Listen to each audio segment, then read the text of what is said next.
Hello to you and welcome. On today's flight we are in the CowanSim Bell 222B doing a VOR DME approach into Torp Airport in Sandefjord, Norway. That is the KO code Echo November Tango Oscar. I am currently trying to establish myself on the inbound course to Torp VOR Tango Oscar Romeo. I have just done a course reversal or a procedure turn to align myself to start the approach from this VOR. After the procedure turn, there are depicted two different outbound radials on the approach chart. One for category A and B aircrafts and one for faster aircrafts category C and D. As the Bell 222 falls under category A and B, our outbound leg today are the 3, 4, 6 radial of the Torp VOR.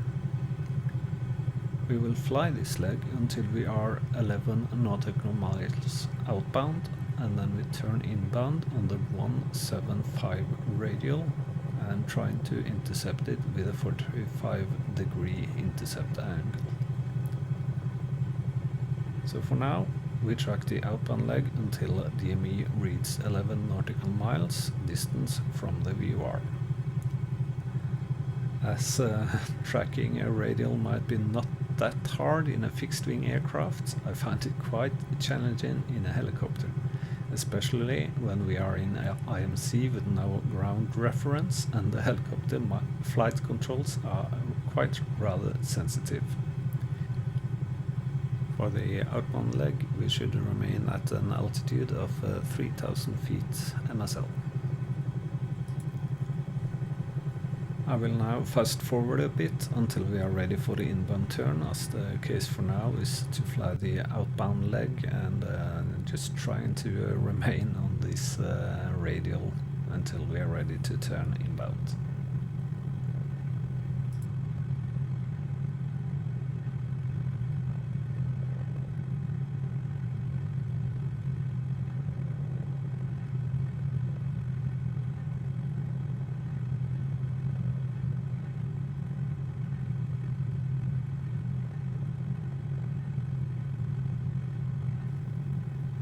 As we can now read on the DME, our distance is coming up on 11 nautical miles out and it's time to start the inbound turn.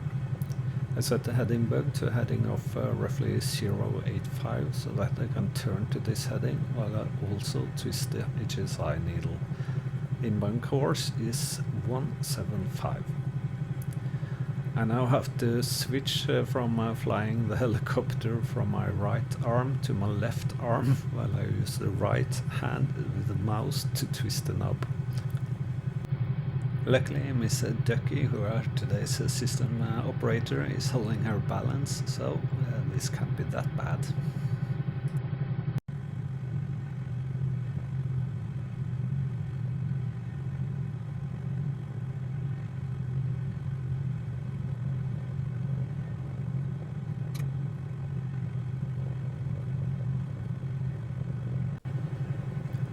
As I try to do all this at the same time, I lose a bit of altitude.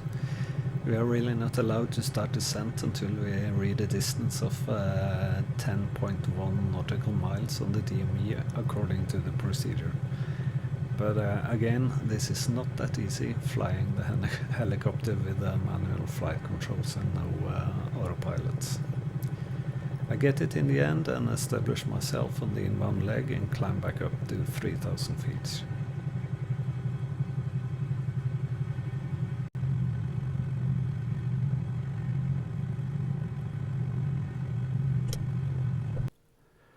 And reaching 10.1 nautical miles, we can now start the descent down to our minimums of 750 feet MSL.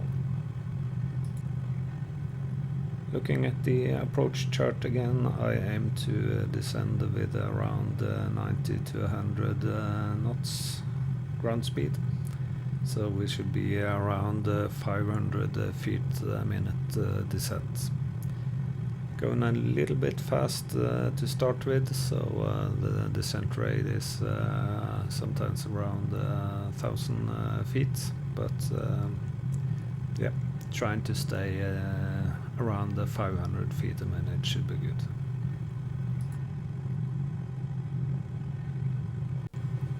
As we can see, we are now approaching 1,100 feet and our DME reads a distance of 5.9 from the VOR. If we look at the approach chart, we can see in the profile view that there are some grey boxes with different altitudes assigned to them.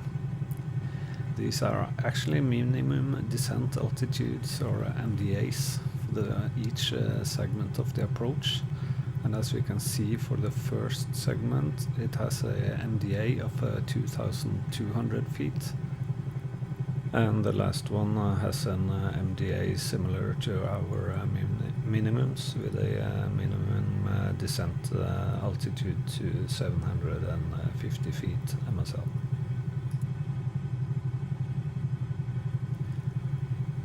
Most reasons for those MDAs are typically related to some kind of hazard on the ground, like an obstacle or a poor mast or something like that. 500. As you can see, I am now descending below it, which I really shouldn't do before I reach the next segment of the approach, but as we also are visual with the ground, I continue down towards the minimum altitude of 750 feet. And as you can see, as we get the puppy lights inside, it is confirmed we are a bit too low on the approach, and I start to reduce my vertical speed, as there are no reason to descend all the way down to minimums as we are VMC. Trying to fly a bit neighborly, as it's often is called, and not to get any complaints or bad publicity in the news.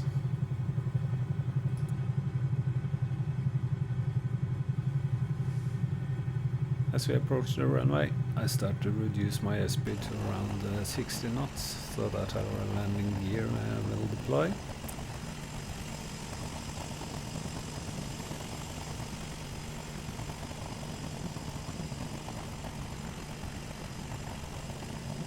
Today we will make a rolling landing, and I start to reduce the airspeed to 40 knots. Also keep in mind not to flare too much as you land, as a too rich pitch attitude could lead to a tail strike. That's not good.